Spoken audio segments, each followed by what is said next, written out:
is only war.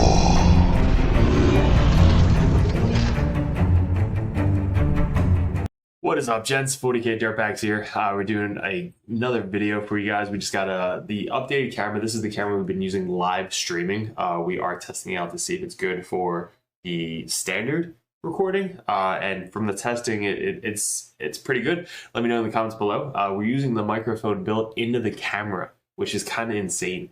We did order a new microphone for this type of setup. We have wireless microphones now as well, which I test to see that on the go at the next RTT. So hopefully, fingers crossed, we can get that working. But for this now, let me know in the comments below the camera, the lag, if it's laggy, also the picture quality and the sound quality as well in the comments below. But thanks for clicking on the channel. If you guys are new, we're 40k Dirtbags. We specialize in a bunch of different 40k armies. This one we're going to go over today is the Death Guard army that just won a huge major GT. The list that a couple guys in the local meta have been running has been super fun, and it's a very competitive list. We're going to go over kind of in-depth detail on why this list is so good and my insight on just how much fun you can have with this list. So I'm going to be running this in the battle report coming up very soon. Again, a buddy of mine is using this army now. He's buying Death Guard. He's trying to get all the Chaos armies, and Death Guard is the last army he has to collect. But he ran this the other day using our models, and he just loved it. He said it performed very well. It was very hard hitting. So I can't wait to put it on the table for you guys and play it live. So if you guys are new to the channel, Patreons, thank you so much for supporting us. All these updates and new camera stuff is coming from you guys to kind of upgrade the channel. And we're just going to keep upgrading and doing all that stuff because of you guys. So all these videos get posted to you guys first on patreon.com. Also, we're going to do once per week live battle reports on patreon.com. Also, the Grandmasters, if you guys want specific battles or specific battle reports or armies played, hit me up in the DM so that way we can get that for you up on the channel. Competitive play for Patreons, you guys get to message me one-on-one, so that way we can go over tactics, ideas, list ideas, anything you guys need to get better at 40k. In general, we got ranked #1 for Grey Knight player in the world last year. We were #1 ranked Chaos Space Marine player for 10th edition for a while. Until we went on our honeymoon and we got married, but hopefully we get back to #1 after LVF. So let's get into the video. We got a list for you guys today. We're going to go over the list real quick, and then we'll go over specifically why these guys are so good. But again, this guy's list is just, it's something that we've been thinking about a while, especially with the new update with Death Guard and their new Contagion, which either gives -1 armor save to a unit within Contagion range, or -1 to hit with weapon skill or ballistic skill, which both is pretty nuts depending on the army that you're playing. Like if you're going against triple Curse Cultists, the -1 to hit probably is really good because they don't care about armor pen. But the -1 to hit with they're already hitting on 4s and now going to hitting on 5s is going to be a ball buster. But first off, let's go over, we got a Abolished Putrefier. Now there are fucking 3 of these guys. Once I saw them in the new update, I knew they're going to be good. They were good in the other edition because they gave out more wounds to a unit, and they made the damage of the grenades, which everybody had, damage 2. So this guy was really good in 9th edition. Going to the 10th edition, just being able to spam these guys is just insane. So first off, he has, while this model is leading a unit, weapons equipped by models in that unit gain lethal. So every weapon, plasma, melta, anything they have is now lethal.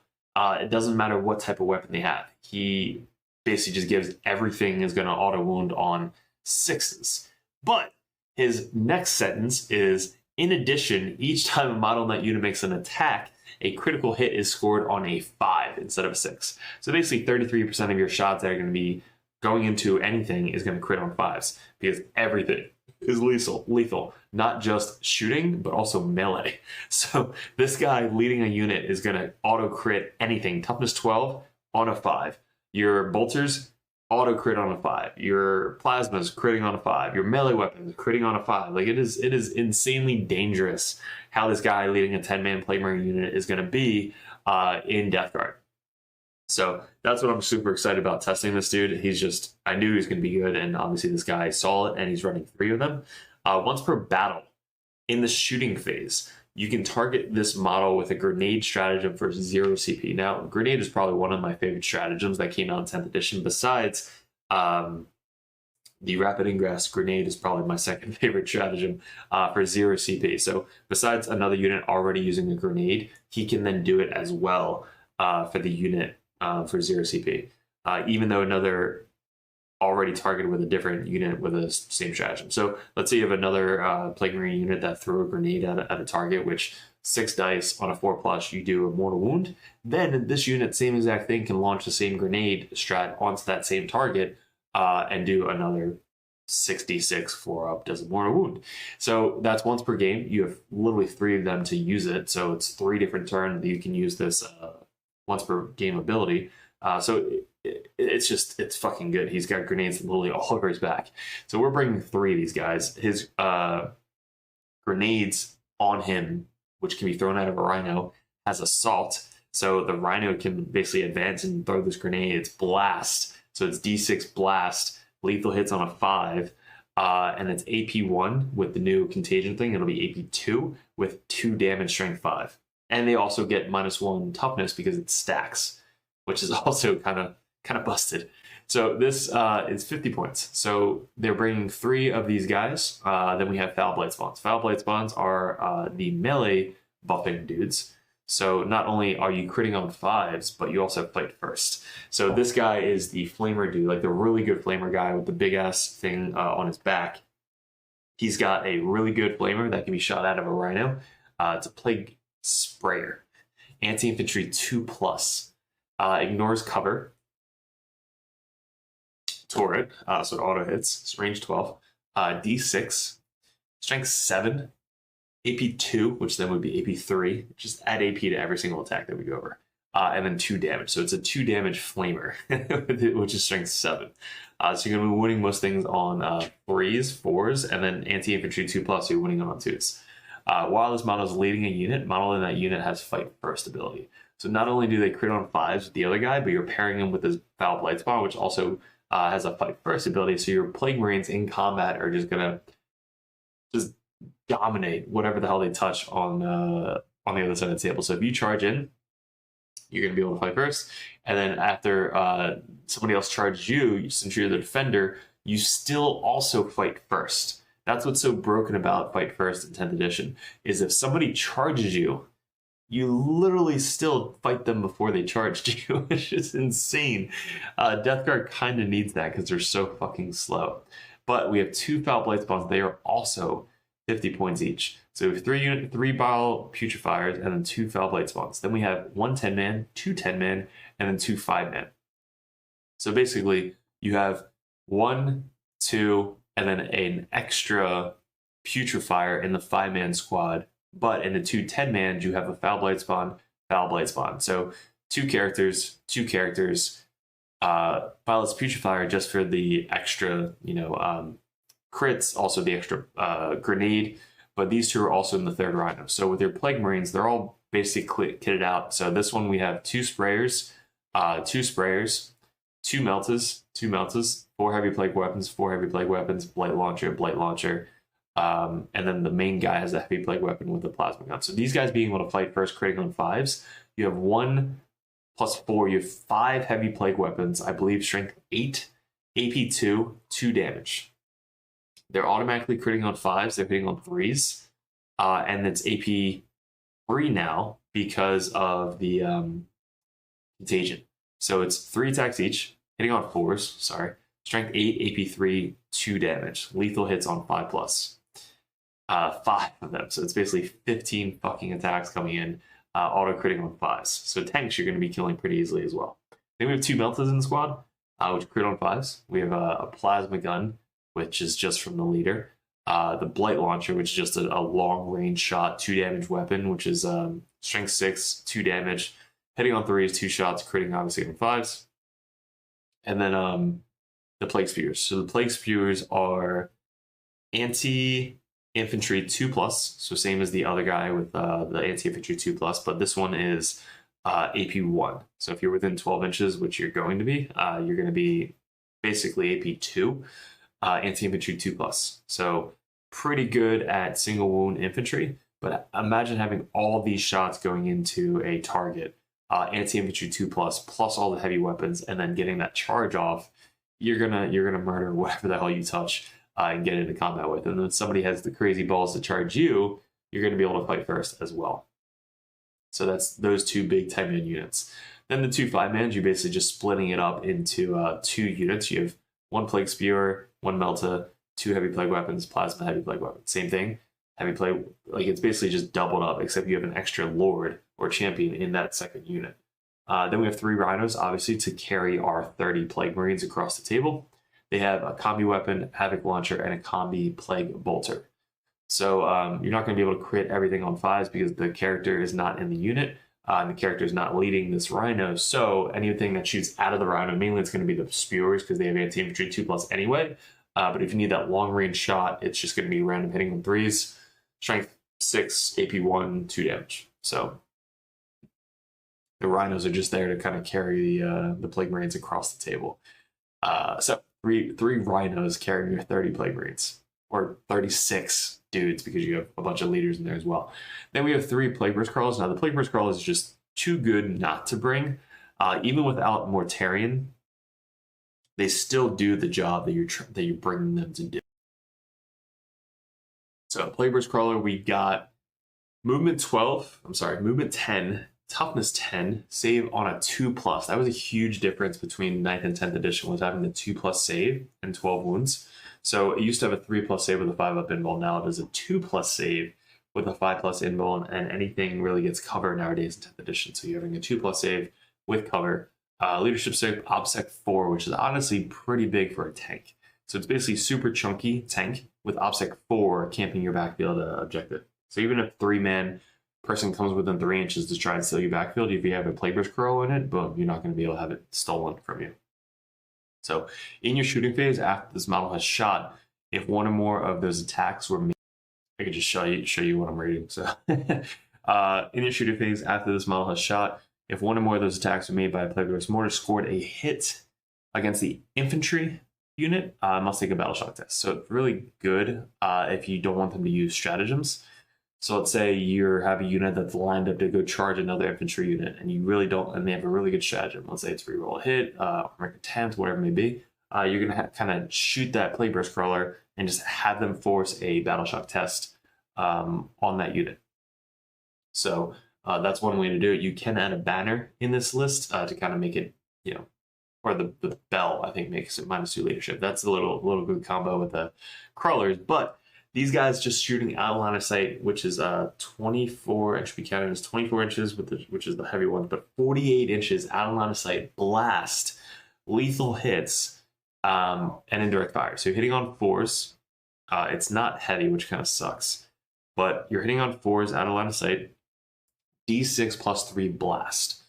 Strength 8, AP1 or AP2 if you're in contagion range, and then 2 damage. So as long as you hit that target, you're forcing them to take a battle shock test. The Plague Spitters, which this thing has entropy cannons, which are more for the heavy hitting. So one is 2 Plague Spitters, so I guess he's a more upfront one, and then 2 of them have the entropy cannons, which luckily I have one of the Plague Burst Crawls that has somebody kitted it with Plague Spitters for some fucking reason.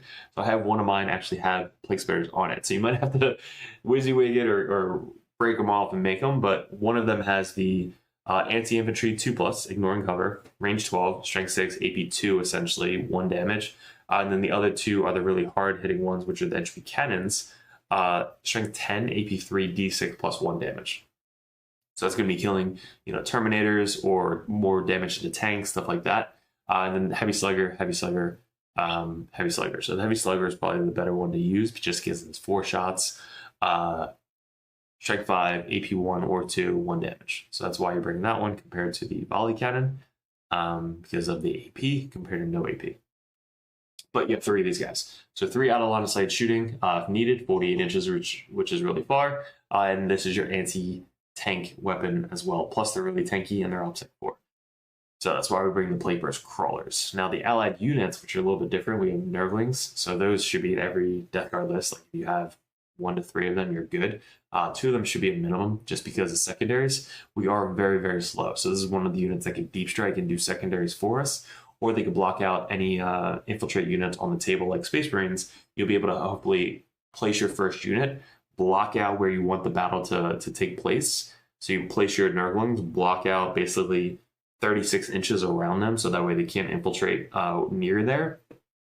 And then you'll be able to move your Rhinos up that way and take over that side of the table. Now, if their infiltrators are starting, on the table first, they're going to be able to kind of block out most of your units to kind of move up. So that's why the Nurglings are so good to either start on the board, infiltrate, or save towards later and deep strike if they don't have any infiltrators or pregame move.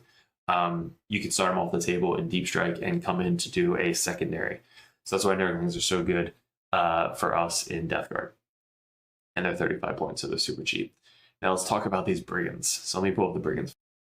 All right, so here is the Brigin. So fucking cool ass looking model, by the way. But the Brigin is speed 12, super fast in Death Guard, toughness 10, 3-up save, 12 wounds, leadership 7, 8 obsec, which is bonkers. Each time this model makes a ranged attack that targets the closest eligible enemy unit, improve the armor penetration by 1. So innately, you're everything +1 armor pen. But the contagion range with Death Guard specifically says if you're contagion range, decrease your armor pen or your saving throw by 1. So it combines perfectly with the Brigin to do basically AP2 in addition to whatever his AP already is, which the chain cannon starts at AP1, which then goes to AP2 if you're the closest, and then AP3 if you're in a Death Guard contagion range. So AP3 shots, 12 shots, hitting on 2s, which is just built into the profile. It hits on fucking 2s. Strength 6, you're wounding most things on 3s. If they're in contagion range, you might wound them on 2s. So that gun right there is just insane. Then you're going to bring the spear as well, which is melt to 4. 24-inch range melted gun, which is very, very good because then you can come within on the board edge. Usually you're outside 9 inches. Most meltas are 18, so you can't basically get melt if you're coming in from the table edge. But with these guys, if you're 24 inches, you can walk in within 12, shoot the melta, and get melt to 4. So this is just going to nuke whatever fucking vehicle you touch. It's 2 shots. Guess what? Hitting on 2s. Strength 12, which is also rare. AP4, which then goes to AP6. Unless they have an invuln, they're not getting a save. And then D6 plus 4 damage because of the melta shots. Then we have the heavy stubber, which is on top. This guy's bringing 3 heavy stubbers because the way the wording is the Havoc launcher, which is indirect fire. Why this is a nuisance is because if you're walking in and you want to get true line of sight to something, but this other unit that's behind a wall is technically closer, that multi-melta can see it technically, so it's not your closest eligible target, the one that you're actually trying to shoot. So what this guy does is he brings the heavy stubber, which is true line of sight. So if he walks on from the table edge and he can only see this unit, even though this unit across the other side of the wall is closer, this one, closest eligible enemy unit, is the closest eligible enemy unit that he can see, so all of his guns get +1 AP. That's a little trick that you're trying to use instead of the Havoc launcher. You bring in the Diabolus heavy stubber, which is rapid fire 3. So basically you get 6 shots if you're within 18 inches. Hitting on 2s, strength 5, AP 1, technically 2 if you're within contagion range, 1 damage. So you have 6 shots, AP 2, 12 shots, AP 3, and then 2 shots, which are AP 6. Shit ton of damage. Now times that by 3 Brigands, because this list has 3 Brigands, which are 160 points each. I cannot wait to put this on the table. I'm so excited about running this list. So it's 3 Brigands. Now you can keep them in reserves. They are, let's do some math. So we're going to do some math for the Brigands to see how many you can put. Okay, so here's the benefit. 160 times 3 is 480 points. So you can only have 500 points in reserves walking on the table. But in Deep Strike, you're actually able to go up to 1,000 points, which is half your army. So we could still have a unit of Nurglings Deep Strike or 2 units of Nurglings Deep Strike onto the table and still be legal in the list. So what I would do is most of the time your opponent's going to set up that you can't have line of sight turn 1. Most of the time. So you can actually have your Brigands come on the table edge turn 2 and either just wipe out an entire flank or come in 1-1-1, like 3 different locations. Because some table edges you can actually walk on to an objective as long as nobody's within 9 inches, and they're usually within 6 inches of the board edge. So if nobody is coming on, near them because they know that you're walking on 3 Brigands, you might be able to just walk on a Brigin, have OPSEC 8, and then just camp that objective for the rest of the game.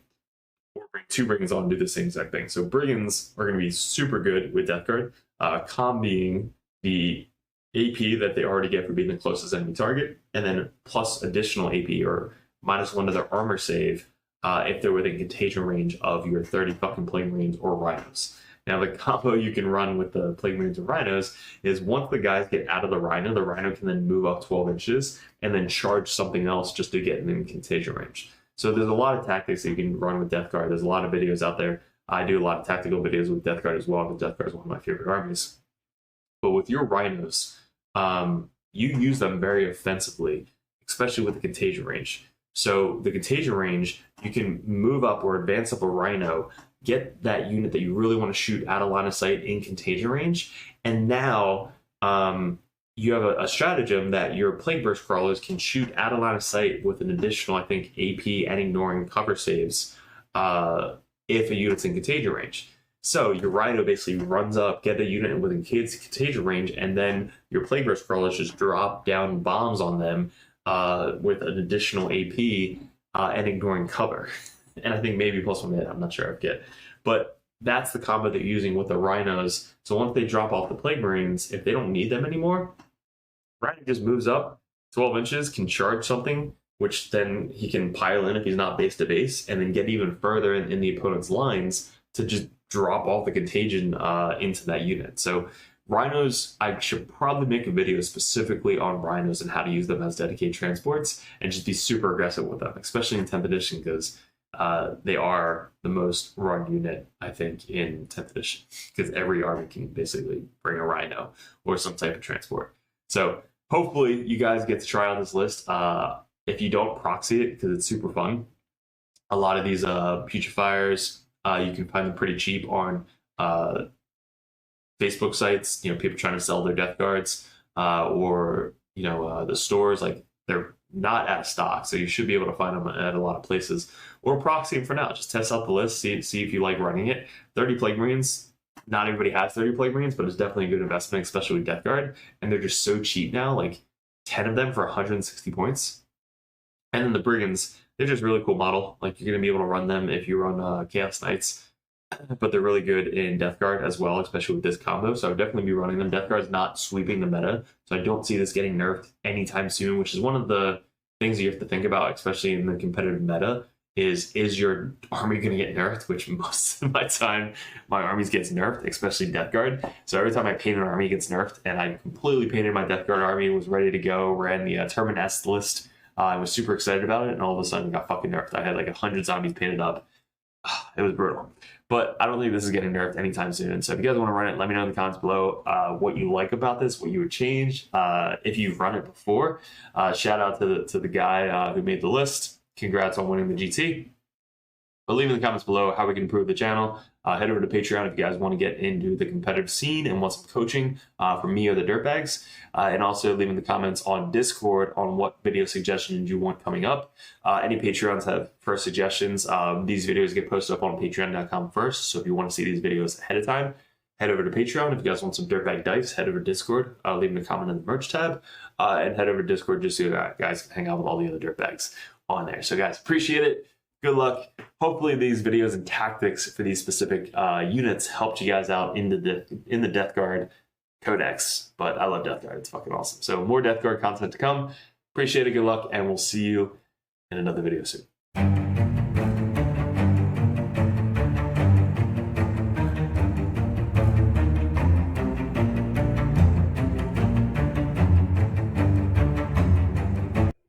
What's up, gents? Welcome to the Dirtbag Nation Patreon page. This is going to be support to the Dirtbag Nation, just to give you a little insight on what we're trying to do and trying to grow into. We're trying to grow a brand name of the Dirtbag Nation, 40k Dirtbags, going all over the country and coaching people to get better at the game of 40k. We have really good coaching over at the Dirtbag Nation. Myself is ranked #1 for Grey Knights in the world last year in 9th edition. This year, we're currently ranked #1 Chaos Space Marine player in the world on ITC 40k rankings. So we have a lot of experience over at the channel, and a lot of the coaches are going to start joining in and joining the Dirtbag Nation to help you guys get better at 40k. If you guys are new to the Patreon page, we have a couple different tiers. The first tier is the $1 tier. That's basically just coming over, supporting us for $1 a month. You get first access to the Dirtbag videos up on Patreon. The next tier is a $5 tier. Basically, you get first access as well as just have a little bit more branding with the Patreon Discord page. And you want to support us a little bit more than $1 a month. I really appreciate both of you guys. The $10 tier is a competitive Dirtbag page. That's where we get more into the tactics, one-on-one coaching on the Discord. And if you guys have any questions, comments, list ideas, tactics, or game questions, you guys get to message us one-on-one through Discord. Make sure you take advantage of that, because it's completely up to you to ask me any questions you possibly need in the 40k community. Finally, we have the Grandmaster Dirtbag. That Dirtbag is above and beyond. They come out and they basically want us to coach them one-on-one with calls on via Discord, TTS games, battle reports, or any tactical videos that you guys want suggestions to. You guys will get first access to, and we actually play live games for you guys, or go over battle reports for our Grandmasters. Anything armies that you want to see specifically on the tabletop, that's the Grandmaster Dirtbag page. So it's just an explanation on what the different tiers are for Patreon. But again, thank you so much for the support. If you guys are thinking about it, you do have really good coaching. We drink beers, we have fun, we just kind of chill out and teach you guys how to have fun at 40k, unlike some other people on YouTube. But have fun at 40k, be good, win some games, more than you're averagely winning over there all over the world. And if you guys really just want to support the channel, we have our $1 and $5 a month as well. There's all the stickers and dice available to you guys at a discount, and you have your own Patreon tab in Discord that nobody else has access to besides you guys. So I appreciate you guys. Thank you so much for the support. We're going to grow Dirtbag Nation as much as we possibly can in 2024 and get it all thanks to you guys. Appreciate it.